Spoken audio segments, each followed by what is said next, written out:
Hello and welcome to the inaugural episode of Toronto Footy TV. We are here ahead of the 2022 Toronto FC season, and we are launching today. Toronto Footy TV is your home for fan-centered Toronto FC footy content for the MLS Cup when we get there, and the Canadian Championship, and anything else that goes on over the course of the season. We will be doing match previews. We will be doing post-match fan reactions outside BMO, outside supporters bars. We will be doing SquareTables, which are basically round tables, but the table's square. We will be doing many, many things, as many as we possibly can. Welcome to Toronto Footy TV, part of the Fan First Network. There will be more channels coming. We'll update you on that as it further develops. I am joined by our expert fanalist, Owen Hall. I am joined by our expert fanalist, Samir Murji. I am joined by Rayn Rashid, behind the glass, our expert producer. I am Ryan May. I am so excited to be here, guys. I don't know about you, but I have not been as excited for a season of footy to start in a very, very long time. Well said, Ryan. It's going to be amazing. The atmosphere is going to be electric in Toronto next week when we have the home game here.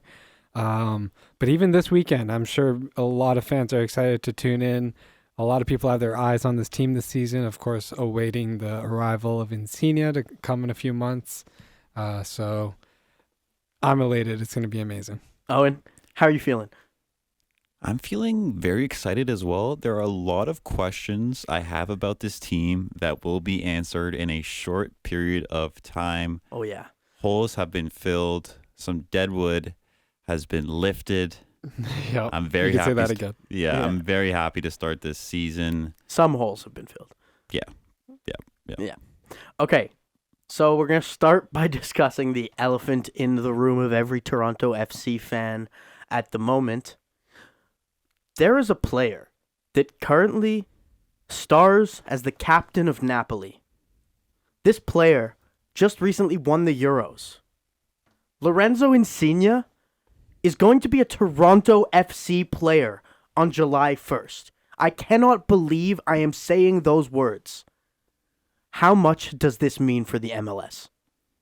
It means absolutely everything for the MLS, but I'm more concerned about what it means for Toronto FC. I love the competition in the MLS. I love the fact that it's growing, but I'm more concerned about what's happening here in Toronto. Thank you, sir. It'll be a great signing. He's a player who can do so much, both in terms of playmaking and scoring, and I think it'll all go well. Just nobody feed him any pizza. Please don't let him experience pizza, and we should be fine, because I feel like if he has any pizza, he'll leave. But beside the point, he should be the dominant player in this league.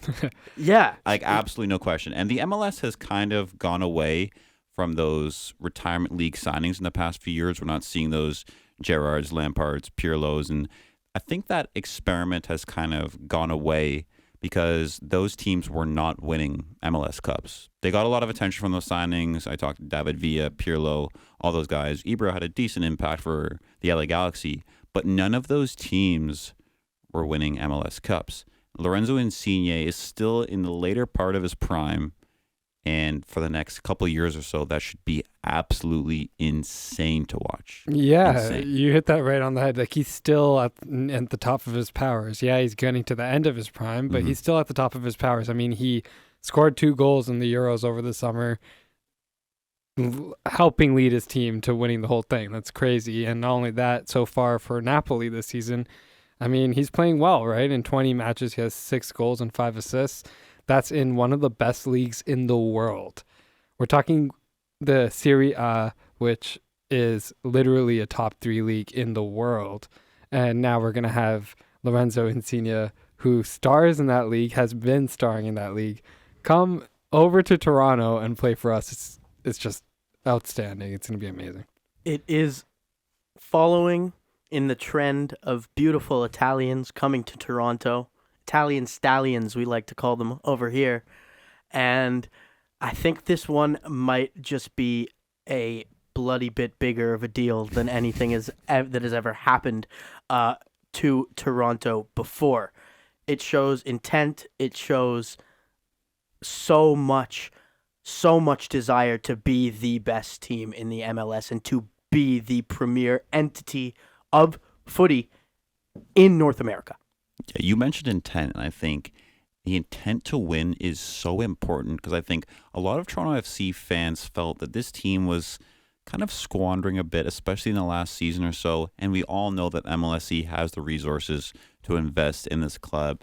And we've seen the pulling power before with Jermaine Defoe, Michael Bradley, Jozy Altidore, and of course the TFC GOAT, Sebastian Giovinco. In my opinion, the MLS GOAT, Sebastian Giovinco. But it's so important to finally put some resources into this team.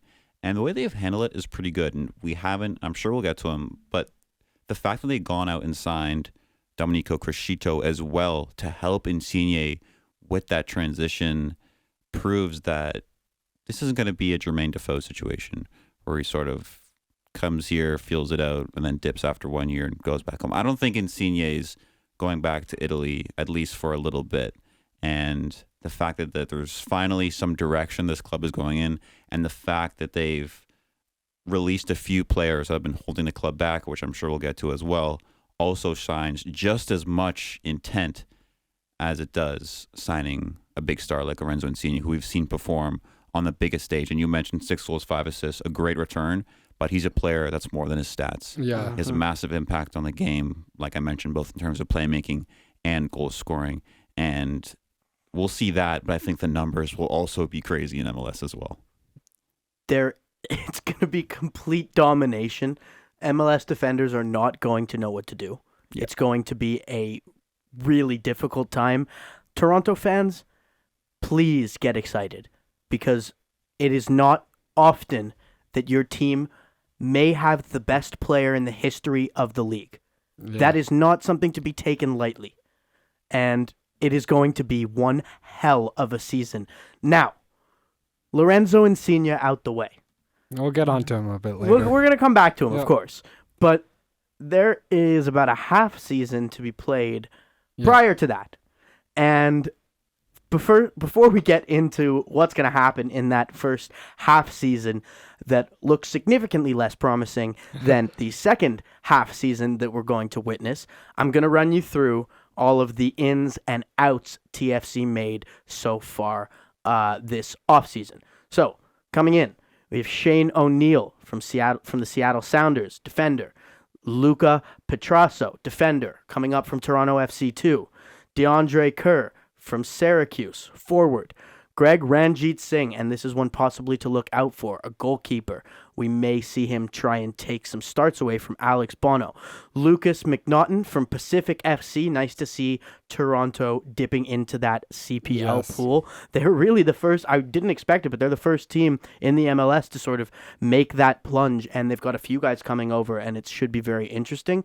Carlos Salcedo. That is absolutely massive. Signing a center back as a DP, as a designated player, was so important, and not many teams do that, and that there is a massive sign of intent. You said it perfectly. It's a massive sign of intent. It shows they're here to win. They're here to shore up their defensive mistakes. I mean, last year they let in the second most goals in the league, right? Mm-hmm. I think they let in 66.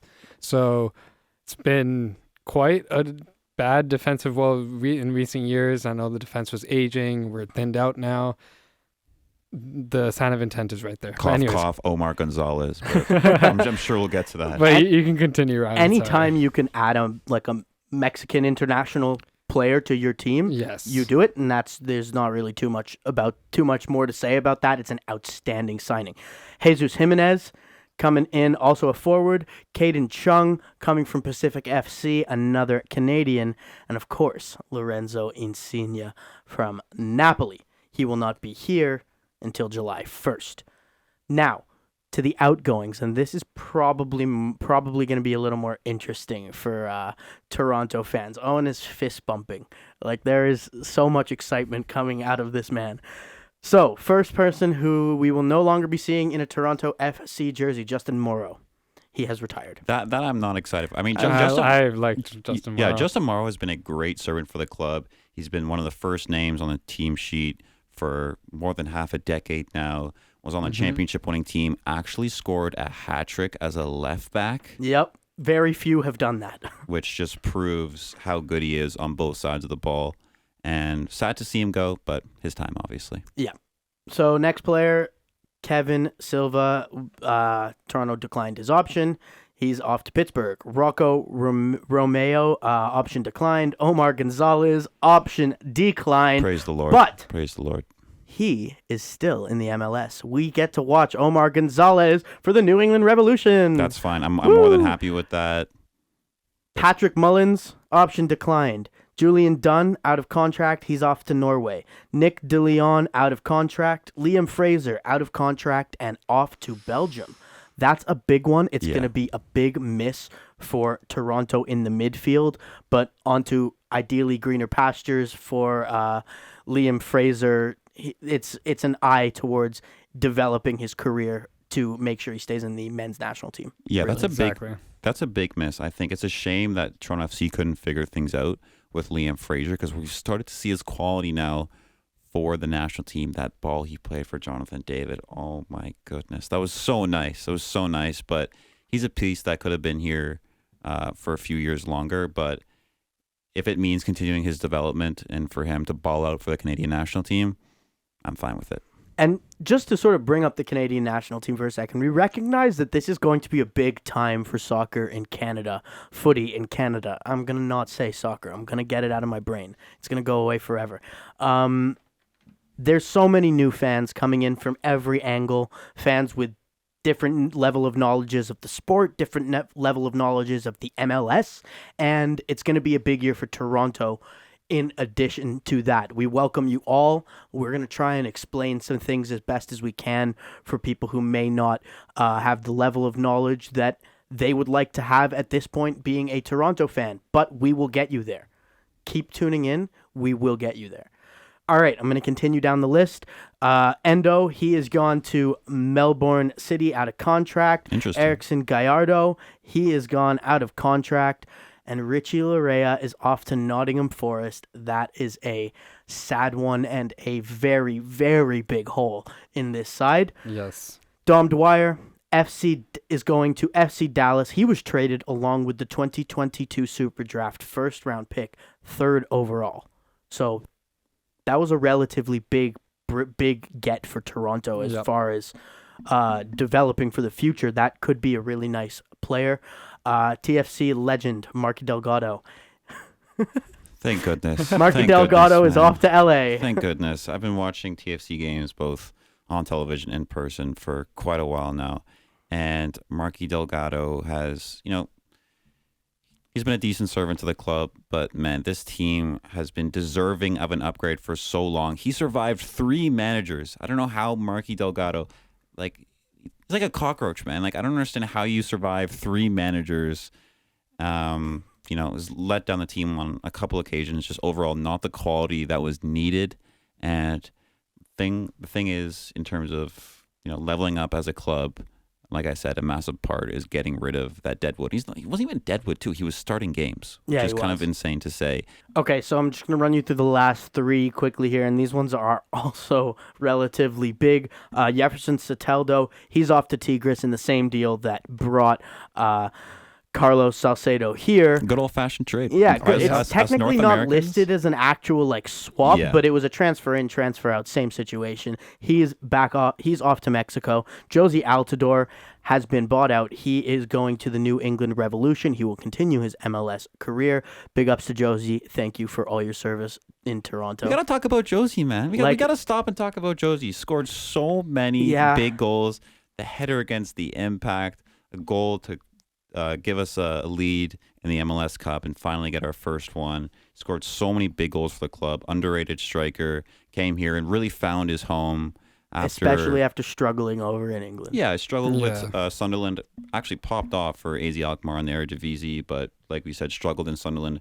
Found himself a home in Toronto with that with along with Michael Bradley, absolute legend of the club at the end of the day. Jozy Altidore gave us a lot of good moments as Toronto fans and kind of helped to put us into this position that we are in now. We should always be thankful for that. And the last one, Auro Jr. has been loaned out to Santos.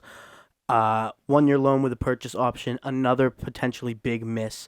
That being said, he could be back. So we're not necessarily going to lament the loss of him yet because he's not fully gone, but it's definitely going to be a struggle without him this season. Well, yeah, what I get from this whole list that we went through is a complete revamp of the team, right? We're trying to get rid of the old, get a bunch of new in, new manager to start the season, new system that he's going to implement, right? He's trying to do a 4-3-3. So it's going to be interesting to see how this develops because, I mean, Toronto FC, to put it nicely, they did terrible last season. Terrible. Yes, absolutely terrible. It was miserable. Yeah, they finished 13th in the Eastern Conference. This is now their third coach in a year, right? And it took a bit of for the interim coach to get some damage done. I believe it was Javier Perez. It was always going to be tough coming in after Greg Vanney, though. No, of course, but regardless, the squad that Toronto FC had, they're underperforming a lot. They did make it to the Canadian Championship where they lost to Montreal Impact 1-0. But 6 wins from 34 games is not good enough. Even not close. Good enough. Yeah. That is an outstandingly poor number. And you mentioned the Canadian Championship. Just a quick rundown of the competitions Toronto FC are in this year. The normal 2022 Canadian Championship, the MLS and the MLS Cup, which are the same thing, and 2020 Canadian Championship Final has not yet been played. Yeah, because it got postponed again last year. It has been double postponed. Mm-hmm. So Forge FC will host Toronto FC at some point this season in the 2020 Canadian Championship. So Toronto technically have 2 shots at pulling home some silverware this year. Some Canadian silverware. Some Canadian silverware That's this awesome. year. It's a little bizarre, but I'm here for it. If they can push it deeper into July, we might get some Insigne. Either way, going to Forge is not a fun time. So that is going to be an interesting game for Toronto down the line. Goals for this season for this team. New manager. Side in transition clearly. As we have gone through that list, it is a hefty list of ins and outs. It's a side investing heavily. What do you think this team is going to be after this season, Owen? I think just establishing themselves as a team that is fun to watch and offensively dangerous. Even before Lorenzo Insigne gets here. An offensive system that allows them to be a threat game in and game out, and a system that plays to the strengths of Mr. former MVP Alejandro Pozuelo.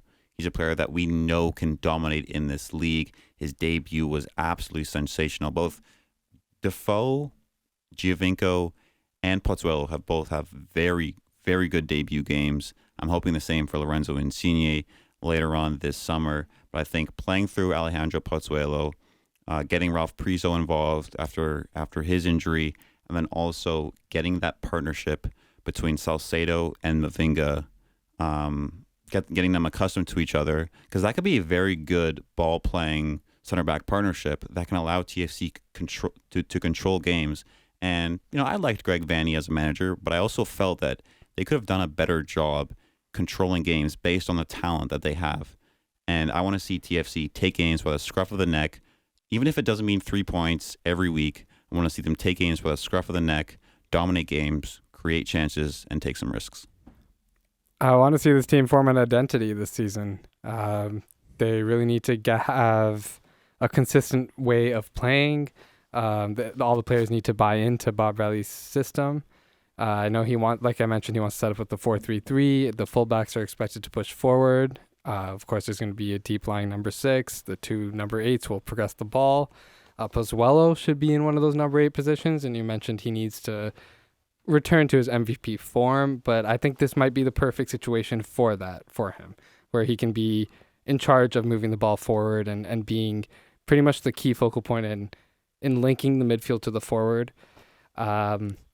So I really, like Owen said, for the first half of the season, I want to see this team build an identity and be ready for when Insigne does come, because we're going to see a huge difference offensively once Insigne comes. It's going to be completely different than the first half of the season. There's a fact on that. And of course, Insigne is going to be scoring tons of goals when he does come. Yeah, we already want TFC to be cooking by the time Insigne gets here. And then we drop Insigne into the pot, and it just explodes. But That's exactly what we need. Yeah, it is exactly what I need. But putting the forward and the midfield aside, we need to shore up this defense. And it looks really questionable. It's looking very questionable. I mean, like there are signings that could help, but losing two right backs that actually did a lot of service for Toronto FC is going to be a huge hole to fill.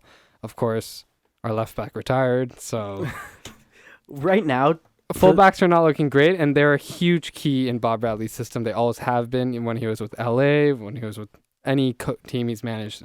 Fullbacks are going to be key to his system, and if Toronto FC can't figure out who's going to be that fullback who creates the difference, who's going to be the one, and I know within the first few weeks and the first few months they're going to be trying different guys, trying to get in figure out who will be good for the system.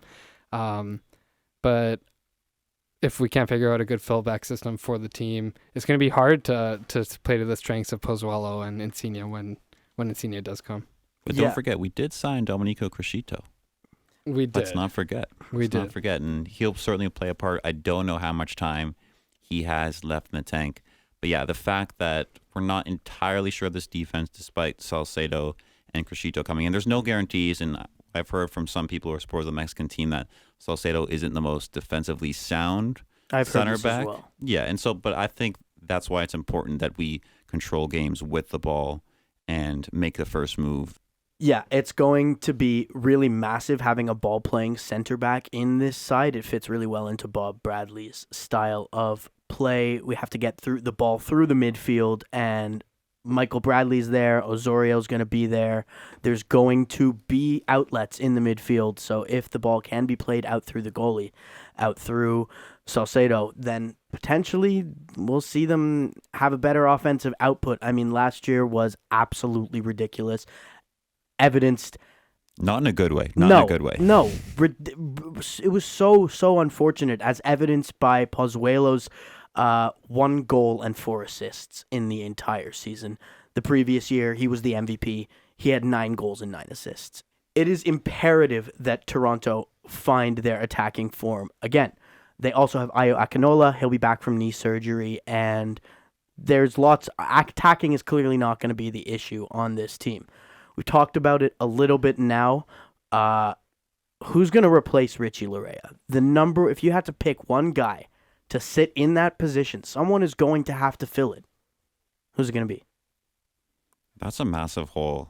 I don't even know if I have an answer for you, Ryan. That's not encouraging. Yeah, I mean, that is not encouraging. Surely it has to be picked up by other positions. I mean, I'm sure we have some great young players and some guys in the system coming out from the academy and TFC too. But that is not encouraging, buddy. Well, the shout out that Owen just gave about the TFC academy, TFC seems like they're lining up to have Jaquil Marshall-Ruddy, 17-year-old from Brampton, ready to start right back for the game. I'm not sure. I don't know if that's confirmed, but I do know he's in the squad, and I do know he does play forward, but he does have history playing right back as well. Say forward? Yes. So it fits exactly what you mentioned, that they're going to fill the holes, but apparently he's been impressing in training, and he is young, so they might give him that chance. I've also heard that Sean O'Neill is a particular favorite of Bob Bradley, even though he's a center back. I was just going to get to that. So yeah. Sean O'Neill is the other one. He's actually a new face in the squad. Yeah. And Bradley loves him. He's fellow American as well. So there's chances we would see O'Neill start in that right back position. But you mentioned he's a center back, so who knows? He's going to have a battle with Mavinga for that second spot. All right. You brought up, Owen, that Toronto's starting to blood players. This is a team that is willing to throw their academy subjects into games. They have to at this point, as we've just highlighted. There are holes all over this side. But one thing about the MLS is that it is a league that is good for youth to develop in. And so Toronto will have to do that this year. That all being said, whether it's going to be a youth player, whether it's going to be a guy who's been around for a little while, I want to get your breakout picks for the season, guys. Who do you think is going to be the main man? You can't pick Lorenzo Insigne. That's not fair. You can't pick Pozuelo. That's not fair. You're going to have to give me something that is a little bit outside the box, but somebody who's going to be key to the way this team plays. I can see the gears turning in both of your brains after I took away those two clear options. No. Like, I have a reasoning for this. I feel like I can include Alejandro Pozuelo as a breakout / most improved player. A breakout player. Hold on. MLS, he is literally an MVP less than 2 years ago. You're going to call him your breakout player. Based on last season, I think I can.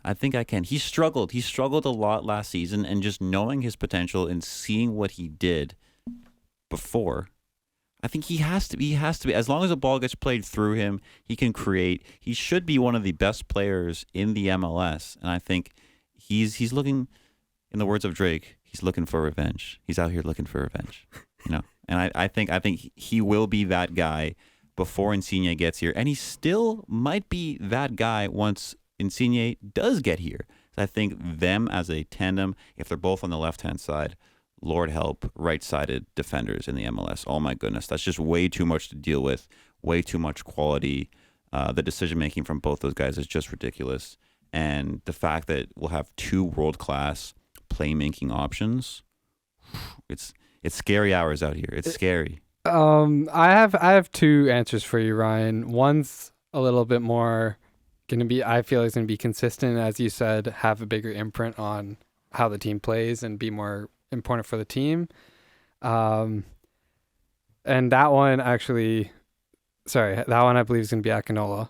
I have the same guy. I believe when he comes back from his injury and he gets back to full fitness, he's going to be massive in the way this team plays. And Owen, you mentioned the two world-class playmakers we're going to have. He's going to get the service, and I feel like this is the season where he breaks down and becomes one of the most feared strikers in the league. That being said, I do want to give a shout out to someone I feel will get more minutes this season. I feel like he's going to be a great squad rotation player. And he might help fill that right back void that we're talking about. It's going to be Luke Singh.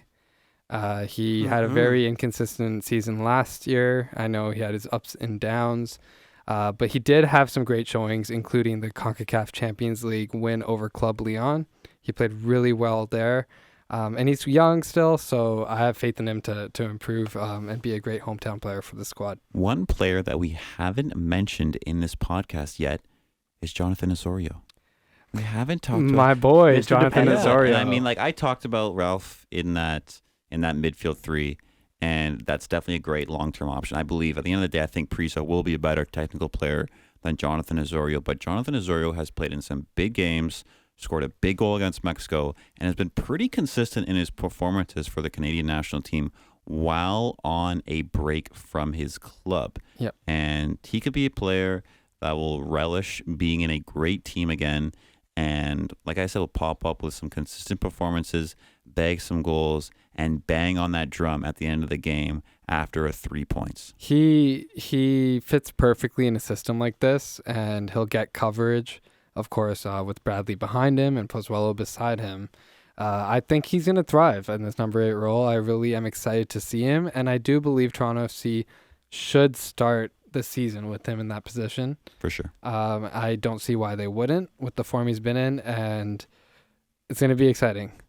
I'm 100% behind you guys on Jonathan Osorio. I'm 100% behind Samir there on Ayo Akinola, and to be totally honest, I can't actually isolate anybody I think is going to have a better breakout season than Ayo Akinola. He had 9 goals in 15 games for Toronto in 2020, and that's a decent return. It is.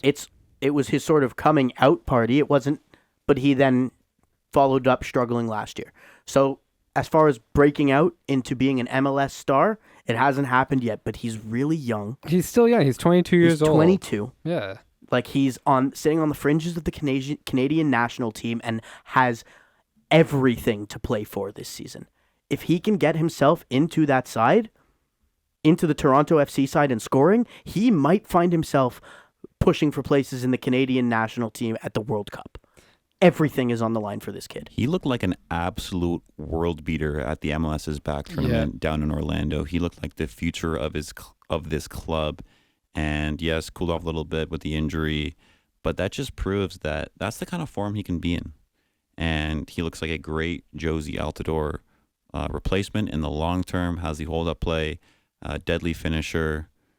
What else can you ask for? Yeah, if we're talking about like the perfect prototype for the team, having this striker right in the middle, he's going to be huge, right? Like both literally and like part of the like figuratively part of the game. He's going to be huge in the way they play, and he has all the tools to be that guy, to be that striker in a 4-3-3 with Pozuelo behind him, Insigne running alongside him. It's going to be a very electric attack. Yep. And one thing to note about Ayo Akinola, because I know I might have confused a few of you there with his international career, because he has represented the United States. But no more. He has chosen Canada. Yep. Another one. Wise choice. Very much so. So yeah, he actually is very much on the fringes of the Canadian national team, and by God, he's gonna get there, guys. His story is actually amazing. His family went through homelessness when he was in Brampton and came out, was found by the Toronto FC Academy, and built his way up, supported his family. I remember being at one of his first games, and one of his buddies was in a seat not so far from me yelling out, Aki, go on, Aki. And I was like, who is this guy? Like, who are you talking about? And it was one of his I think it was a Canadian Championship game. I can't remember exactly, though. And I remember seeing this guy saying, like, this guy could be the future, and here we are. He's one of those guys that I think is really important in football, and it's not talked about a lot outside of specific teams, but having a homegrown player like that fans can sort of, like, they can vibe with, they understand exactly what it means to him to be representing Toronto. They feel everything that he feels as a player here, and it's so key to have those homegrown guys. It helps resonate way more with the fans. All right, we're sort of running towards the end of our time. I want to just go through a few housekeeping notes before we start to head out here. So the season opener is tomorrow, the long-awaited season opener.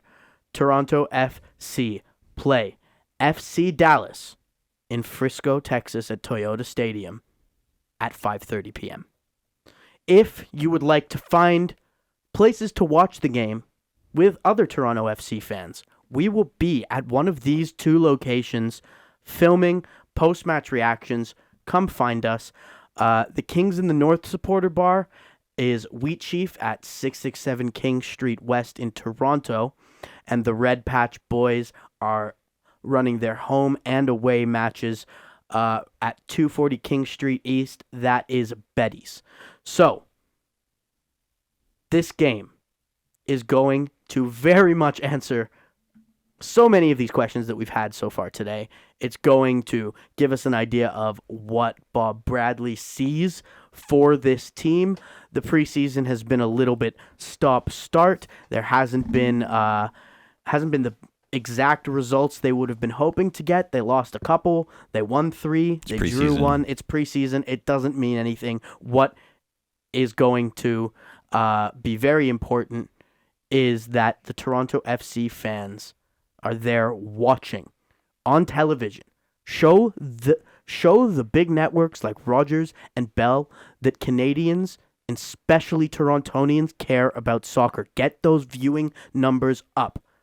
It is so key to the growth of the game in Canada, the growth of the game in soccer in Toronto, that we watch, and we watch live. If you can, please do. Be out there to support. The next key date for Toronto Footy TV, the home opener, March 5th, 2 p.m. at BMO Field. the Toronto FC team is going to kick off their home campaign against the New York Red Bulls. We will be outside BMO Field. Keep our Twitter in your minds, Toronto Footy TV, for information on where we are going to be. Come find us after the game, and we will get you on the YouTube channel talking about your Reds. So, lots of things to be excited for. Lots of things to be very, very concerned about. And it would appear that they're going to be answered, and we're going to know whether or not those are actually justifiable concerns very, very soon. So, for the very first time for Toronto Footy TV, my friends, my colleagues, Owen Hall, Samir Murji, Rayn Rashid, I'm Ryan May, and we will be back tomorrow after the game for a post-match roundtable and streeters in the bar or outside the bar, depending on what the weather's like on Saturday night. Cheers, guys. Thank you very much for watching. Don't forget to like. Don't forget to subscribe. Subscribe to Canada Footy TV as well while you're there. Have a good night.